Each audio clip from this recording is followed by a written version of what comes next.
حمد و ثنا کے بعد نہایت ہی واجب الاحترام علماء ذی شان، بالخصوص ڈاکٹر مفتی محمد سلیمان دامت برکاتہم العالیہ اور دیگر علماء کرام اور اس مسجد کے انتہائی متحرک و محرک امام و خطیب اور دیگر احباب اور شرکائے محفل، احباب ذی وقار، سب سے عظیم وہ مجلس ہوتی ہے جس مجلس کے اندر موضوع اور عنوان سب سے زیادہ عظمت والا ہو۔ محفل کی مقدار کو نہیں دیکھا جاتا، کراؤڈ کو نہیں دیکھا جاتا، مجمع کی مقدار اور کمیت کو نہیں دیکھا جاتا، بلکہ کیفیت کو دیکھا جاتا ہے۔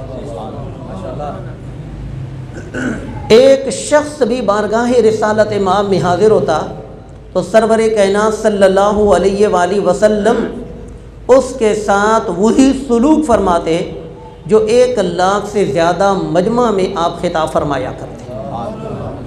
یہ نہیں کہ لوگ زیادہ جمع ہوں تو پھر ہمارے پیارے نبی صلی اللہ علیہ وآلہ وسلم کچھ ارشاد فرمائیں، اور 1-2 ہیں تو آپ علیہ الصلوۃ والسلام اگلے وقت کی طرف اس کو ملتوی کر دیں۔ یہ ہمارے پیارے نبی کی سیرت میں کہیں بھی نہیں ملتا۔ لہذا میرے ان جملوں کو ذرا غور سے سنیے گا، علماء کرام کی ذمہ داری سے کہوں گا، ہماری مقدار کو نہیں دیکھا جاتا بلکہ ہماری کیفیت کو دیکھا جاتا۔ وہ 313 کا لشکر تھا، مقدار میں کم تھا، کیفیت میں بڑھ چڑھ کر تھا۔ لہذا کیفیت ضروری ہے، کمیت کو کیا کرنا۔ وہ مشہور حدیث مبارکہ ہے کہ رسول اللہ صلی اللہ علیہ وسلم نے ارشاد فرمایا، ایک وقت آئے گا کہ میری امت دنیا کے اندر سب سے بڑی جماعت ہوگی۔ صحابہ کرام خوش ہوئے، عرض کرنے لگے، یا رسول اللہ ابھی ہم تھوڑے ہیں، پھر ہماری تعداد اتنی بڑی ہو جائے گی، دنیا کے چپے چپے پر مسلمان ہوں گے؟ آپ نے فرمایا، ہاں مسلمانوں کی تعداد تو بڑھ جائے گی لیکن مسلمانوں کی شان و شوکت میں کمی ہوگی۔ آج دنیا مسلمانوں سے بھری ہوئی ہے لیکن یہ نام کے مسلمان ہیں، رسمی مسلمان ہیں، کاش کہ ہم حقیقی مسلمان بن جائیں۔ کم من فئۃ قلیلۃ غلبت فئۃ کثیرۃ باذن اللہ۔ خالق کائنات فرماتا ہے کہ بہت دفعہ ایسا ہوا کہ کم تعداد والوں نے بڑی تعداد کو زیر کر دیا۔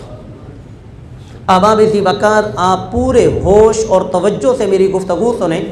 میں علماء سے مخاطب ہونے نہیں آیا، میرا خطاب اور میری گفتگو کا تعلق آپ لوگوں کے ساتھ ہے۔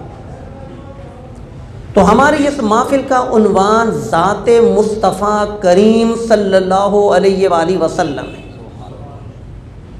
اور رسول اللہ صلی اللہ علیہ وآلہ وسلم کی ذات اقدس کو خود خالق کائنات نے اپنی گفتگو کا عنوان بنایا۔ لہذا ہم اپنے رب کے ساتھ اس بات میں شرکت رکھتے ہیں کہ رب العالمین بھی بہت سی صورتوں کا عنوان اپنے نبی کے نام کو دیتا ہے، اور ہم نے بھی اپنی اس محفل کو عنوان نبی کا نام دیا ہے۔ اب جب نبی کا نام ہے تو نبی کا نام لیا بھی جاتا ہے ادب سے اور سنا بھی جاتا ہے ادب سے۔ نبی کا نام ہے تو نبی کا نام لیا بھی جاتا ہے ادب سے، سنا بھی جاتا ہے ادب سے، اور پھر نبی بھی وہ ہو جو انبیاء کا امام ہو، جس کا مقام اللہ نے قرآن مجید میں اپنے اسلوب سے ہمیں سمجھایا کہ دیگر انبیاء کرام کو رب نے جب پکارا تو ان کے نام سے پکارا، کہا یا نوح، یا موسیٰ، یا عیسیٰ، یا آدم، یا ابراہیم، یا اسماعیل، فلاں پیغمبر جس کو بھی پکارا اس کا نام لے کر پکارا۔ لیکن پورے قرآن میں جب بھی اپنے نبی کو پکارا یا محمد کہہ کر نہیں پکارا، حالانکہ اللہ کو پورا حق ہے، کیونکہ اللہ ہمارے نبی کا خالق ہے، ہمارے نبی اللہ کی مخلوق ہیں، اللہ ہمارے نبی کا مالک ہے، ہمارے نبی اپنے رب کے مملوک ہیں، اللہ معبود ہے، ہمارے رب ہمارے محبوب رب کے عابد ہیں، اللہ مسجود ہے، ہمارے نبی ساجد ہیں۔ اللہ کا مرتبہ ہمارے نبی سے بہت ہی بلند و بالا ہے۔ اللہ اپنے نبی پر پورا اختیار رکھتا ہے، جس نام سے چاہے وہ پکارے، وہ یا محمد، یا احمد کہہ کر بھی پکار سکتا تھا، لیکن امت کو تعلیم دی کہ میں خدائے بزرگ کو برتر ہو کر جب اپنی لاریب کتاب میں اپنے محبوب کو یا محمد اور یا احمد کہہ کر نہیں پکارتا، تو تم بھی میرے نبی کو کبھی بھی ان کے نام سے نہ پکارنا، بلکہ میرے نبی کو جب پکارنا ہوا تو پھر میرے نبی کی اداؤں کو مد نظر رکھ کر، میرے نبی کے مناسب کو مد نظر رکھ کر پکارنا، یا ایھا المزمل، یا ایھا المدثر، یا ایھا النبی، یا ایھا الرسول کہہ کر اللہ نے اپنے نبی کو پکارا اور ہمیں تربیت دی کہ محبوب جو اللہ کا ہے اس کی بارگاہ کا ادب اور اس کا نام لیتے وقت ادب کا لحاظ کرنا یہ تم پر لازم ہے۔ تو میں یہ کہنا چاہتا ہوں کہ نبی کا نام، ہمارے بچے گلیوں میں ساؤنڈ لگا دیتے ہیں، یہ ابھی بھی گلیاں سجی ہیں، بڑے بڑے ساؤنڈ لگے ہوئے ہیں، نعتیں پڑھی جا رہی ہیں، لیکن سن کون رہا ہے؟ ان نعتوں کی آواز اور گونج میں ہو کیا رہا ہے؟ گویا کہ ہم نے اس نعت کی آواز کو ایک انجوائے سمجھ لیا، نبی کا نام لیا جا رہا ہے اور ادھر الٹ پٹانگ کام کیے جا رہے ہیں، ایک دوسرے پر آوازیں کسی جا رہی ہیں، ادھر نبی کا نام ہو تو لب بھی نہ ہلے، زبان پر خاموشی ہو، کانوں کی پوری توجہ ہو۔ یہ نبی کا احترام ہے کہ میں غلط کہہ رہا ہوں؟ جب نبی کا احترام یہ ہے تو خدا کے احترام کا عالم کیا ہوگا؟ خدا کا احترام تو نبی کے احترام سے بہت ہی زیادہ ہے۔ تو یہ محفل، اس کا عنوان ذات مصطفیٰ ہے۔ جب عنوان اہم ہے اور یہ عنوان ادب کا تقاضا کرتا ہے، ادب اس کو لازم ہے، مجھے لیتے وقت بھی ادب کا خیال کرنا ہے اور آپ کو سنتے وقت بھی ادب کا خیال کرنا ہے، اور ہم نے اپنی محافل میں یہی انداز اپنانا ہے۔ یہ الٹ پٹانگ جملے اور یہ جگت بازیاں نبی کے ذکر میلاد میں ہرگز گنجائش نہیں رکھتی۔ خالق کائنات نے اپنے محبوب کو صرف محبوب ہی نہیں بنایا بلکہ محترم، مکرم اور معزز اور موقر فرمایا۔ اللہ نے اپنے نبی کو جمال دیا لیکن جمال پر جلال کے پردے ڈالے۔ رسول اللہ صلی اللہ علیہ وآلہ وسلم کا حسن و جمال دیگر لوگوں کے حسن و جمال کی طرح نہیں تھا، بلکہ آپ پر جمال کے ساتھ ساتھ جلال کے بھی پہرے تھے۔ حضرت عمر بن عاص رضی اللہ تعالی عنہ بڑے جلیل القدر اور انتہائی سمجھدار اور انتہائی مجمع میں گفتگو کرنے والے لوگ تھے۔ یہ وہ ہستی تھے کہ جو کیسر و کسریٰ کے بادشاہوں میں عرب کی طرف سے نمائندہ بن کر مذاکرات کرنے جایا کرتے تھے۔ اب آپ اس سے اندازہ لگا لیں کہ وہ کتنے پائے کے وہ صحابی رسول ہوں گے۔ جب ان کا وقت وصال آیا تو انہوں نے چند ایک باتیں کی، اور ان باتوں میں سے ایک بات ذات مصطفیٰ کے متعلق کی صلی اللہ علیہ وسلم۔ انہوں نے وہ بات یہ کی کہ اگر آج تم مجھ سے کہو کہ میں رسول اللہ صلی اللہ علیہ وآلہ وسلم کے مبارک صورت کو آپ کے سامنے پیش کروں، بخدا ما کنت اطیقہ، میں یہ ہمت نہیں کر پاؤں گا۔ اور اس کی وجہ یہ ہے کہ میں بارگاہ رسالت میں جب بھی حاضر ہوتا کہ میں آپ کے چہرے انور کو بھرپور طریقے پر دیکھوں اور نظریں جما کر دیکھوں، میں دیکھ نہ پایا۔ آپ پر اتنا جلال تھا کہ میں ٹک ٹکی نگاہ سے آپ کو دیکھ ہی نہیں سکا۔ ادب ہے، نگاہیں جھک جایا کرتی تھی۔ جب رسول اللہ صلی اللہ علیہ وآلہ وسلم کی محفل میں صحابہ حاضر ہوتے تو ان کی سانسوں کی بھی آواز سنائی نہیں دیا کرتی تھی۔ یوں معلوم ہوتا تھا کہ وہ مٹی کی ڈھیریاں اور تودے ہیں، پرندے آ کر ان کے سروں پر اور ان کے کندھوں پہ بیٹھ جایا کرتے تھے۔ بڑے سے بڑا مجمع ہوا کرتا تھا، سب سے بڑا مجمع حجۃ الوداع کا مجمع تھا، جس مجمع میں جب رسول اللہ صلی اللہ علیہ وسلم خطاب فرمایا کرتے تھے تو اس بڑے مجمع بھی سانس کی آواز نہیں سنائی دیتی۔ یہ تھے صحابہ کرام جنہوں نے بارگاہ رسالت مآب میں ادب کیا۔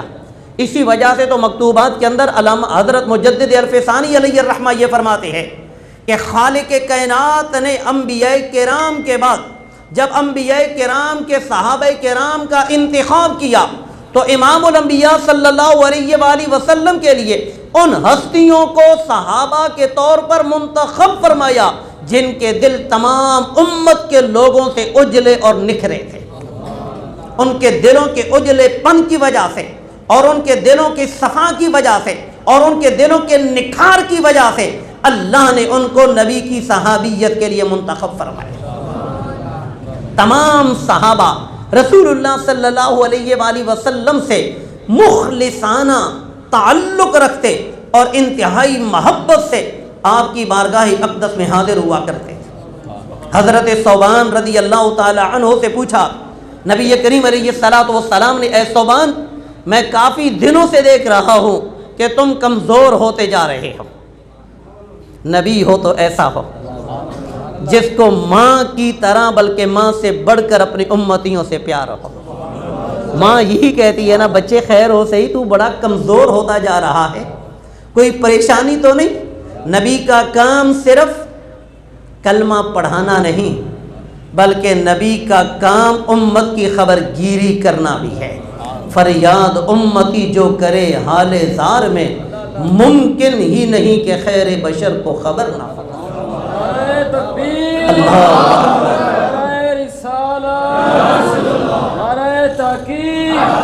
جشن آمد رسول سرکار کی آمد، سرکار کی آمد، دار کی آمد، نعرہ رسالت.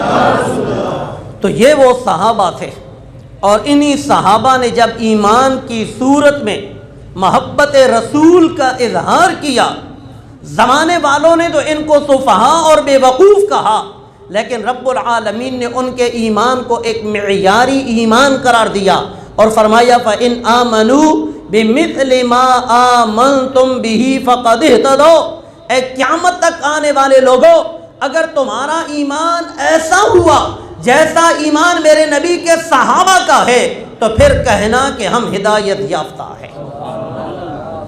محض زبان سے لا الہ کہہ دیا تو کیا حاصل، دل و جاں مسلمان نہیں تو کچھ بھی نہیں. علماء کرام تشریف فرما ہے، بڑی مشہور حدیث مبارکہ ہے. سرور کائنات صلی اللہ علیہ وآلہ وسلم نے ایک صحابی کے ہاتھ میں سونے کی انگوٹھی دیکھی اور صحابی نے اس وجہ سے سونے کی انگوٹھی نہیں پہنی تھی کہ یہ حرام ہے، پھر بھی چلو کوئی بات نہیں چلتا ہے. ان کو پتہ ہی نہیں تھا اس مسئلے کا کہ یہ انگوٹھی پہننا حرام ہے یا حلال ہے، جائز ہے یا ناجائز ہے. رسول کریم علیہ السلام نے فرمایا کہ میں تیرے ہاتھ میں جہنم کا انگارہ دیکھ رہا ہوں. انہوں نے فوری طور پر وہ انگوٹھی ہاتھ سے نکالی اور پھینک دی. رسول اللہ صلی اللہ علیہ وآلہ وسلم تھوڑی دیر کے بعد اپنے گھر کو گئے تو دیگر صحابہ کرام نے کہا کہ سرکار نے پہننے سے منع فرمایا تھا، تم اس کو اٹھاؤ بازار میں بیچو، اس کے پیسوں سے اور کوئی سامان خرید لو، اس سے کسی اور صورت میں نفع اٹھا لو. اس نے کہا جس کو میرے نبی نے جہنم کا انگارہ فرما دیا میں اس کو لینا گوارا نہیں کرتا. حالانکہ قرآن میں ایسا کوئی منع لیکن ایمان کا تقاضا ہے، یہ ایمان کا تقاضا ہے. حضرت عبداللہ بن مسعود رضی اللہ تعالیٰ عنہ صحابہ کرام میں سے مسائل شریعت کو جاننے کے اعتبار سے اس درجہ کے تھے کہ سیدہ عائشہ رضی اللہ تعالی عنہ بھی فرمایا کرتی تھی کہ جب یہ شخص تمہیں مسئلہ بتا دے پھر میرے پاس نہ آیا کرو.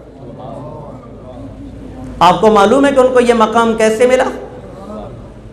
وہ نبی کریم علیہ السلام کے ساتھ دل و جان سے محبت کیا کرتے تھے.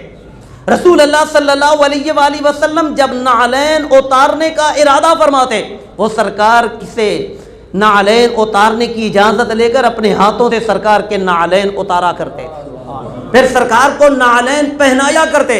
اور جب محفل میں سرکار تشریف فرما ہوتے وہ نعلین کو لے کر مسجد کے کونے میں نہ رکھتے بلکہ اپنے دائیں بغل کے نیچے کپڑے میں لپیٹ کر محفوظ اپنے سینے سے لگا کر رکھا کرتے.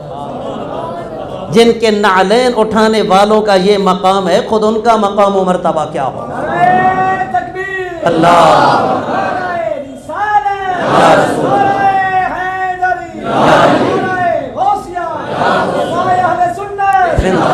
لہذا صحابہ کرام کے بارے میں رسول اللہ صلی اللہ علیہ وسلم نے خاص طور پر نصیحت کی اور یہ کام کرنے سے منع فرمایا، فرمایا لا تسبوا اصحابی، میرے صحابہ کو خبردار برے لفظوں سے یاد نہ کرنا، میں گوارا نہیں کرتا کہ کوئی میرے صحابہ کے بارے میں ایسے ویسے جملے کہے، لا تسبوا اصحابی، میرے صحابہ کو سب و شتم نہ کرنا۔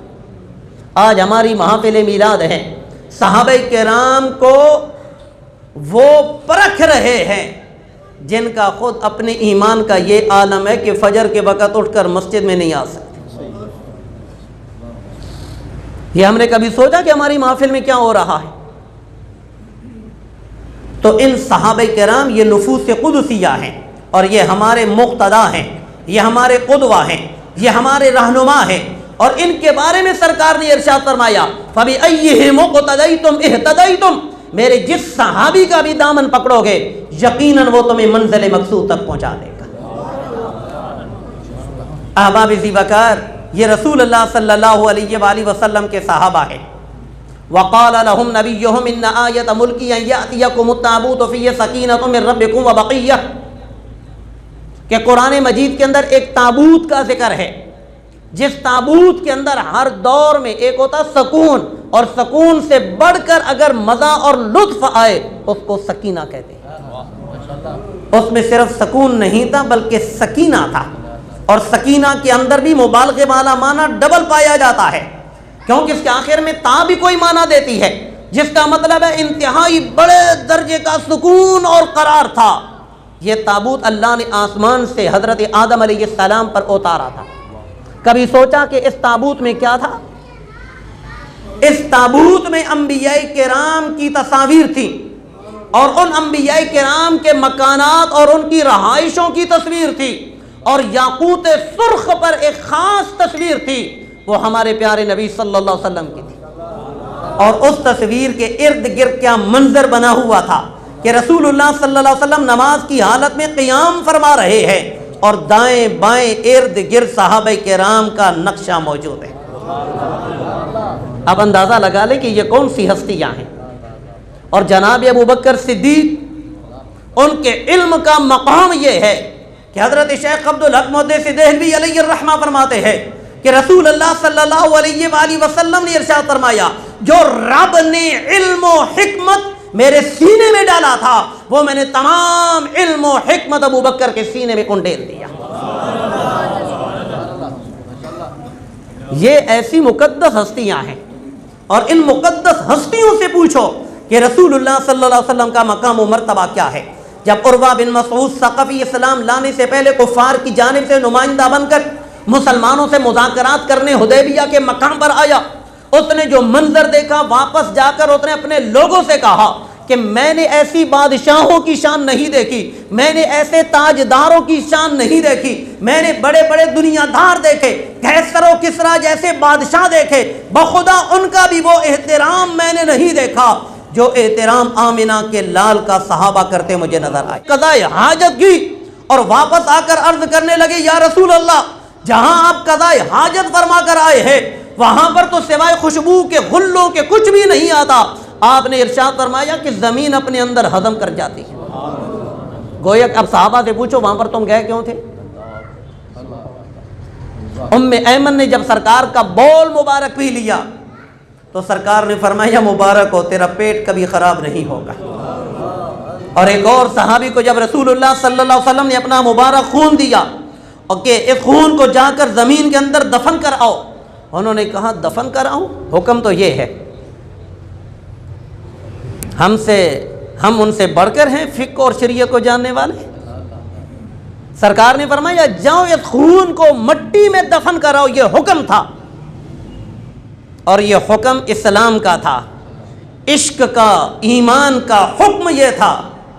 اس کو زمین میں دفن کرنا بے ادبی ہے، اس کو اپنے دل اور کلیجے میں اتار لینا یہی میرے بس کا کام ہے۔ نعرہ تکبیر، اللہ، نعرہ رسالت، نعرہ تحقیق، نعرہ حیدری، تاجدار ختم نبوت، تاجدار ختم نبوت، من سب نبیا، من سب نبیا، نعرہ رسالت۔ احباب ذی بکر، جب وہ واپس آئے تو سرکار نے فرمایا خون کا کہاں بندوبست کیا؟ یہ سوال کیوں؟ سرکار جانتے تھے کہ میری بات پر عمل نہیں ہوا، ورنہ یہ پوچھنے کی کیا ضرورت ہے؟ کہاں خون کو کدھر دفن کیا؟ کہاں یا رسول اللہ زمین پر ڈالنا گوارا نہ کیا، میں نے تو پی لیا۔ آگے سے سرکار نے ارشاد فرمایا جاؤ جہنم کی آگ تم پر حرام ہو۔ تو پھر جن کے بدن میں نبی کا خون گردش کرتا ہے وہ تو جنت کے سردار ہو گئے۔ احباب ذی وقار، میں نے جو آیت مبارکہ پڑھی ہے یہ میں نے آیت مبارکہ قصداً پڑھی ہے، ان شانئک ھو الابتر۔ اللہ نے بڑی تاکید سے اور حسر سے ارشاد فرمایا اے محبوب تیرا ہو دشمن اور ہو جائے کامیاب، یہ کبھی بھی نہیں ہو سکتا۔ ان شانئک ھو الابتر، اے محبوب تیرا دشمن ہر حال کے اندر ناکام ہوگا، کبھی بھی کامیاب نہیں ہوگا، چاہے وہ دشمن مکہ کے کافروں سے ہو، چاہے وہ دشمن مدینہ کے یہود سے ہو، چاہے وہ دشمن نجران کے عیسائیوں سے ہو، چاہے وہ دشمن پاکستان کا ہو یا یمن کا ہو یا یورپ کا ہو، اللہ نے اپنے نبی کے دشمنوں کو ٹھکانے لگانا خود اپنے ذمہ کرم پہ لے رکھا ہے۔ وہ خاکے بنانے والا سیکورٹی میں رہا کہ مسلم کے حملے سے بچ جائے، خدا سے کون بچائے؟ کیسی آگ لگی گاڑی کو کہ وہاں پر کوئی کام بھی نہ آ سکا۔ ان شانئک ھو الابتر، اللہ کا یہ عہد ہے اپنے نبی کے ساتھ کہ اے نبی تو نے میرے راستے میں دین اسلام کی سربلندی کے لیے ہر اذیت جھیلی ہے، اب تیرے دشمنوں سے نبڑنا یہ میرا ہی کام ہے۔ اور دشمنوں کو ایسی شکست ہوتی کہ خود ان کی اپنی سجی محفل ان کے لیے رسوائی کا سبب بن جاتی۔ علامہ خرقوطی علیہ الرحمہ نے ذکر کیا، اور یہ شوافے کے بہت بڑے جلیل القدر مفتی تھے، انہوں نے ذکر کیا کہ ایک مرتبہ ابو جہل نے شام کے گورنر کو خط لکھا جس کا نام تھا حبیب بن مالک، اور خط کا مضمون یہ تھا کہ ہم نے ایک ایسے شخص کے ساتھ دلائل کے ذریعے گفتگو کی ہے جس نے نبوت کا اعلان کیا ہے، لیکن جتنے ہم دلائل دیتے گئے اتنے ہی ہم عاجز آتے گئے۔ اب صورتحال یہ ہے کہ دن بدن وہ ترقی کر رہا ہے اور ہمارا آبائی دین ختم ہو رہا ہے۔ ظاہر ہے کہ نور کے سامنے ظلمت کے کہاں ٹھکانے ہوا کرتے ہیں۔ پھر نبی بھی وہ ہو جو سراجم منیر ہو، صرف روشن ہی نہیں بلکہ زمانے کو روشن کرنے والا ہو۔ اللہ نے اپنے نبی کو منیر فرمایا، اور منیر کا معنی کیا ہے کہ خود بھی روشن ہو اور دوسروں کو بھی۔ قرآن کو اللہ نے نور مبین کہا اور اپنے محبوب کو سراج منیر کہا۔ نور مبین یہ ہے جو خود اچھے طریقے سے روشن ہو، اور سراج منیر وہ ہے جو خود بھی روشن ہو اور اوروں کو بھی روشن کرے۔ اور کتنا روشن کیا، کتنا روشن کیا کہ اس کا ہم تصور بھی نہیں کر سکتے۔ تو نبی کریم صلی اللہ علیہ وآلہ وسلم کے خلاف ابو جہل نے ایک اور حربہ استعمال کیا کہ ملک شام کے گورنر حبیب بن مالک کو خط لکھا کہ آ اور اپنا دین بچا۔ اب اس کو ان لفظوں سے اس لیے یاد کر رہا تھا تاکہ وہ برانگیختہ ہو اور وہ اس بات کو اچھے طریقے سے سمجھے اور یہاں ہماری رسول اللہ کے خلاف مدد کرے۔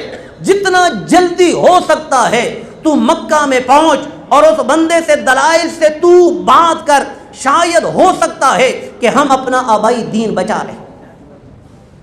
اب انتظام سارا کون کر رہا ہے؟ ابو، اور ذکر کس کا بلند ہو رہا ہے؟ واہ واہ واہ، کہنا تو نہیں چاہیے، کہتے ہیں نا جادو وہ جو سر چڑھ کر بولے، عظمت وہ ہے جو رات کے اندھیرے میں بھی معلوم ہو۔ حبیب بن مالک کو جب پتہ چلا، اس کے جملوں میں آ کر وہ بھی تیار ہو گیا۔ اس نے 12 لوگوں کو اپنے ساتھ لیا، بڑے بڑے گفتگو کے ماہرین کو اپنے ساتھ لیا، سیدھا چند دنوں کے بعد مکہ مکرمہ میں پہنچ گیا، اور یہاں ابو جہل نے پرتباک استقبال کیا۔ قریش کے عظماء اور رؤساء اور سرداروں کو بلا کر اس کو خطبہ استقبالیہ دیا، حبیب بن مالک نے ابو جہل کو اپنی دائیں طرف بٹھا لیا۔ اسی گفتگو کے دوران ابو جہل نے کہا کہ ہیں حبیب بن مالک، تجھے پتا ہے کہ یہاں ایک شخص ہے جس نے نبوت کا دعویٰ کیا اور آج اس نے ہمارے گھروں کے اندر فتنہ پیدا کر دیا ہے۔ یہی جملہ آج کے لوگ بھی بولا کرتے ہیں۔ ظاہر ہے سورج کی روشنی چمگادڑ کو کیوں اچھی لگے، تو لوگوں کو اسلام یہ پھیلتا کیوں بھائی؟ اس وجہ سے وہ کہتے ہیں یہ کیا شور مچا رکھا ہے، یہ کیا مسجدوں میں لاؤڈ سپیکر لگا کر رات ساری ہمیں جگا رکھا ہے، یہ کیا ہے، یہ کیا ہے؟ احباب، یہ جملے کیوں کہے جاتے ہیں؟ اس لیے کہ یہ چمگادڑے ہیں جن کو روشنی نبی کے نام کی پسند نہیں۔ احباب، اسی وقت ابو جہل سے حبیب بن مالک نے کہا کہ اب بتا کیا بات ہے؟ اس نے کہا مجھ سے آپ کیا پوچھتے ہیں؟ یہ پورا بنو ہاشم کا خاندان ہے، آپ ان سے پوچھ لیجئے۔ بنو ہاشم کے افراد نے کہا حبیب بن مالک وہ 40 سال تک ہمارے اندر رہا، بخدا ہم نے اس کے اندر کوئی عیب نہیں دیکھا، کبھی اس نے جھوٹ نہیں بولا، بلکہ وہ صداقت کا، صدق کا تاجدار بن کر رہا۔ جب اس کی عمر 40 سال کو ہوئی، اس نے اپنے نبی ہونے کا اعلان کر دیا اور خدا کے وحدہ لا شریک ہونے کا پیغام ہمیں سنا دیا۔ ہمارے آبائی دین کو غلط کہا، ہمارے معبودان باطلہ کو برا بھلا کہا، ہم اس کی وجہ سے بڑے پریشان ہیں۔ حبیب بن مالک نے کہا اپنے حاجب کو جائیے، ان سے عرض کیجئے کہ حضور یہاں تشریف فرما۔ نبی کریم علیہ الصلوۃ والسلام جب اپنے گھر سے چلے حبیب بن مالک سے ملاقات کے لیے، تو ساتھ کون تھے؟ ابو بکر صدیق۔ حضرت ابو بکر صدیق رضی اللہ تعالیٰ عنہ فرمانے لگے یا رسول اللہ، عرض کرنے لگے یا رسول اللہ اے سرخ دھاری دار جوڑا زیب تن فرما، سارے مبارک تے کالا امامہ شریف رکھو، یہ ذرا سج دھج کے جاؤ۔ اللہ اللہ اللہ، یہ تھی ابو بکر صدیق کی میرے نبی سے وفا۔ ہجرت کے موقع پر پیاس دونوں کو لگی، رسول اللہ صلی اللہ علیہ وسلم کو بھی پیاس تھی، حضرت ابو بکر صدیق کو بھی پیاس تھی۔ پانی جب ملا، ابو بکر نے وہ پانی ٹھنڈا کر کے جب رسول اللہ صلی اللہ علیہ وسلم کو پلایا تو کہتے ہیں پیا میرے نبی نے، پیاس میری بجھ گئی۔ تو حضرت ابو بکر پھر فنا پھر رسول ہوئے کہ نہیں؟ فنا پھر رسول کا کیا معنی ہے؟ کہ پی رہا ہے نبی اور پیاس بجھ رہی ہے ابو بکر صدیق کی، اسی کو فنا پھر رسول نہیں کہتے تو اور کس کو فنا پھر رسول کہا جاتا ہے؟ حضرت ابو بکر صدیق کہنے لگے یا رسول اللہ صلی اللہ علیہ وسلم، آپ ذرا سرخ دھاری دار یہ جوڑا پہنیے، سر پہ آپ کالا امامہ شریف باندھیے، پھر چلتے ہیں۔ اتنے میں حضرت خدیجہ الکبریٰ رضی اللہ تعالی عنہا نے بھی دیکھ لیا، کہا تم جاؤ تو میں گھر میں رہوں؟ چیلنج کے لیے ابو جہل نے یہ سارا مجمع لگایا ہے، میں اپنے نبی کے ساتھ ہی رہوں گی۔ تبھی تو سرکار نے فرمایا تھا خدیجہ کیا تو اس بات پہ راضی نہیں کہ اللہ نے تجھے دنیا میں جس طرح میری زوجہ بنایا ہے، جنت کے اندر بھی تجھے میری بیوی بنا دیا ہے؟ اور اے خدیجہ خدا تجھے سلام کہہ رہا ہے۔ اللہ اللہ، یہ تو نبی کے در کے دربانوں کا مقام ہے، تو نبی کا مقام کیا ہوگا؟ کہا یہ جبرائیل ہیں، وہ رب کا سلام بھی پہنچا رہی ہیں اور اپنا سلام بھی تجھے عرض کر رہے۔ اللہ اکبر، نبی کے ساتھ جنہوں نے وفا کی پھر رب کا سلام ان پر نازل ہوا ہے۔ حضرت خدیجہ الکبریٰ رضی اللہ تعالی عنہا پیچھے پیچھے، حضرت ابو بکر صدیق رسول اللہ صلی اللہ علیہ وسلم کو لے کر چل پڑے۔ قسم بخدا روایت میں آتا ہے کہ حبیب بن مالک نے جب دور سے رسول اللہ صلی اللہ علیہ وآلہ وسلم کو دیکھا، سرکار کے چہرے انور سے انوار کو چمکتا ہوا دیکھا، وہ فوراً مبہوت و مرعوب ہوا اور زبان اس کی خشک ہو گئی اور چپ ہو کر با ادب لہجے میں آپ کو آگے جھک کر سلام کر کے سرکار کی بارگاہ میں دو زانو ہو کر بیٹھ گیا۔ اب مجھے بتائیے ابو جہل کے دل پہ کیا گزری ہوگی کہ میں نے اتنا بڑا مقابلے والا شخص بلایا تھا اور اس کی حالت یہ، وہ ان کے سامنے با ادب اور زبان خشک اور خاموش۔ کچھ دیر کے بعد وہ کہنے لگا یا رسول اللہ صلی اللہ علیہ وسلم، آپ تو جانتے ہیں کہ جنہوں نے بھی نبوت کا دعویٰ کیا ان کے پاس معجزات تھے، کیا آپ کے پاس بھی معجزات ہیں؟ آپ نے فرمایا ماذا ترید، تو کون سا معجزہ چاہتا ہے؟ وہ حیران رہ گیا کہ پہلے انبیاء کرام کو تو گنتی کے معجزے ملتے تھے، یہاں ان لمٹ بات ہے۔ اس نے کہا لو جی پھر میں بھی آپ سے مطالبہ کرتا ہوں، میرا مطالبہ یہ کہ یہ دن ہے، سورج چڑھا ہوا ہے، اسی وقت یہ سورج غروب ہو جائے، رات کا اندھیرا چھا جائے، پھر چاند نمودار ہو، چاند 14ویں کا بن جائے، آپ اپنی انگلی کا اشارہ فرمائیں، چاند 2 ٹکڑے ہو جائے، پھر آپ اشارہ فرمائیں، دونوں ٹکڑے آپس میں جڑ جائیں، پھر وہ ماہ کامل بن جائے، پھر روشن اور منور کر دے اس جہاں کو، پھر سورج سے پہلے چاند بھی غروب ہو جائے، پھر چاند کے ختم ہونے کے بعد، غروب ہونے کے بعد فوراً پھر سے سورج نمودار ہو جائے اور پھر سے دن کا سما بن جائے۔ سرکار نے فرمایا بس اتنی بات ہے، اتنی لمبی تو نے گردان پڑی ہے تو اتنی ہی بات ہے۔ وہ بڑا حیران رہ گیا۔ سرکار نے فرمایا اگر میں یہ کر دوں تو ایمان لے آئے گا؟ نبوت ہو تو ایسی ہو، ان شانئک ھو الابتر۔ یہ بلایا گیا تھا مقابلے کے لیے، وہ کہنے لگا ہاں لیکن ایک اور بھی ہے کہ میرے دل کی جو بات ہے وہ بھی پوری ہو جائے۔ آپ نے فرمایا جا یمن شام کے اندر تیری بیٹی جو بالکل اپاہج ہے، جس کے نہ پاؤں کام کرتے ہیں نہ ہاتھ کام کرتا ہے، جس کا پورا بدن معذور ہے، جا تیری بیٹی کو بھی اللہ نے ٹھیک فرما دیا ہے۔ اب اس نے اس موقع پر بڑا زبردست جملہ کہا، اس نے کہا الا لا کفر بعد ایمان، اس یقین کے بعد اب کفر کی کوئی گنجائش نہیں۔ اشہد ان لا الہ الا اللہ واشہد ان محمدا عبدہ ورسولہ۔ یہ پڑھنا تھا کہ ابو جہل کہنے لگا کہ کیا تو بھی اس جادوگر اور جھوٹے پر ایمان لے آیا؟ لیکن قربان جاؤں حبیب بن مالک نے کوئی جواب نہ دیا، چپکے سے اب وہ اس جلدی میں تھا کہ میں جلدی جاؤں اور اپنی بیٹی کو دیکھوں۔ وہ جلدی سے چلا، منزل پہ منزل مارتا ہوا، جب اپنے شام کے محلات میں داخل ہوا اب اس کا ارادہ تھا کہ میں ذرا اپنے جوتے اتار کر اپنی بیٹی کو بلاؤں یا اس کے کمرے میں جاؤں، اپنی بیٹی کی حالت دیکھوں۔ ابھی وہ یہ سوچ ہی رہا تھا، ٹھک سے بیٹی کمرے میں داخل ہوئی اور کہنے لگی اشہد ان لا الہ الا اللہ واشہد ان محمد رسول اللہ۔ باپ نے کہا ارے بیٹی یہ کلمہ تجھے کس نے پڑھایا؟ کہا خواب میں وہ آئے تھے اور کہا تیرا باپ میرا غلام بن چکا ہے، اگر تو بھی اپنے باپ کے نقش قدم پر چلتے ہوئے اللہ کو وحدہ لا شریک مان اور میری رسالت کی تصدیق کر تو تجھے اللہ رب العزت میری وجہ سے شفا عطا فرما دے گا۔ ابا جان اللہ یا رسول اللہ ہر جان احباب زیبا کر، وہ بیٹی یہ کہنے لگی کہ وہ خواب میں مجھے کلمہ پڑھا کر گئے اور مجھے شفا بھی دے کر گئے۔ قسم بخدا حبیب بن مالک کہنے لگا کہ اے اللہ نہ جانے میری کون سی نیکی تھی جس کی بدولت تو نے اتنا بڑا احسان مجھ پہ کر دیا۔ اب مجھے بتائیے کہ یہ پنڈال بنایا تھا کس نے؟ یہ ساری محنت کس نے کی تھی؟ ابو جہل نے۔ خرچہ کس نے کیا تھا؟ استقبال کس نے کیا تھا؟ اور یہی بات اللہ نے ارشاد فرمائی ہے کہ یہ اللہ کے راستے سے روکنے کے لیے پیسے لگائیں گے۔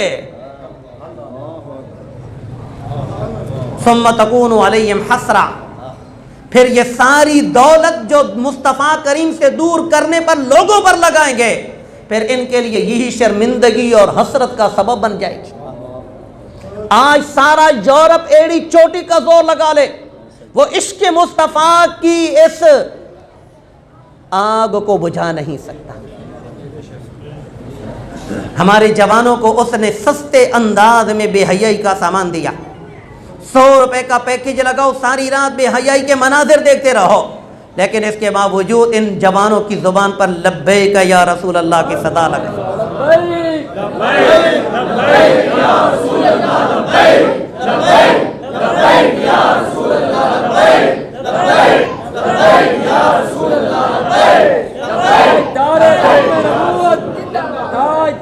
ختم نبوت زندہ باد، ختم نبوت نبوت زندہ باد من سب نبیا من سب نبیا گستاخ رسول کی ایک سزا گستاخ رسول کی ایک سزا گستاخ رسول کی ایک سزا تاجدار ختم نبوت نعرہ رسالت۔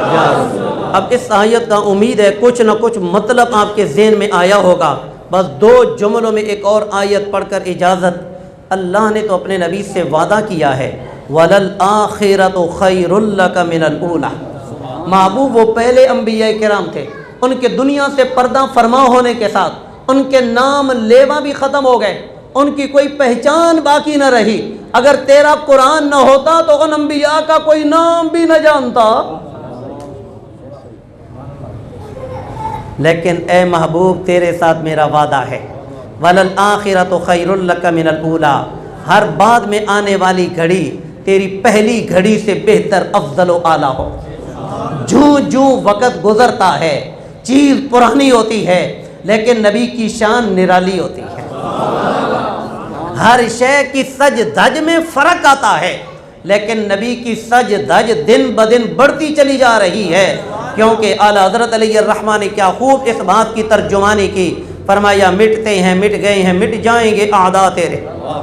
کدھر گیا ابو جہل، کدھر گیا ابو لہب، کدھر گیا عتبہ و شیبہ، کدھر گیا عقبہ بن ابی معیط، کدھر گیا امیہ بن خلف، کدھر گیا کعب بن اشرف، کدھر گیا عبداللہ بن ابی، آج ان کا نام و نشان تک نہیں۔ تو ہر طرف جو سکہ چل رہا ہے، عرش پہ تازہ چھیڑ چھاڑ، فرش پہ طرفہ دھوم دھام، کان جدھر لگائیے پیارے تیری ہی داستاں ہے۔ مٹ گئے ہیں مٹتے ہیں مٹ جائیں گے اعداء تیرے، نہ مٹا ہے نہ مٹے گا کبھی چرچا تیرا، تیرے تو غلاموں کی یہ شان ہے۔ ورفعنا لک ذکرک کا سایہ ہے تجھ پر، ذکر ہے اونچا تیرا، بول ہے بالا تیرا۔ احباب یہ نبی کی شان ہے جو کبھی ختم ہونے والی، اگر ہم نہیں اپنے گھر میں جھنڈے لہرائیں گے تو نہ لہرائیں، فرش والے تیری شوکت کا علم کیا جانے، خسروا اڑتا ہے عرش پہ پھریرا تیرا۔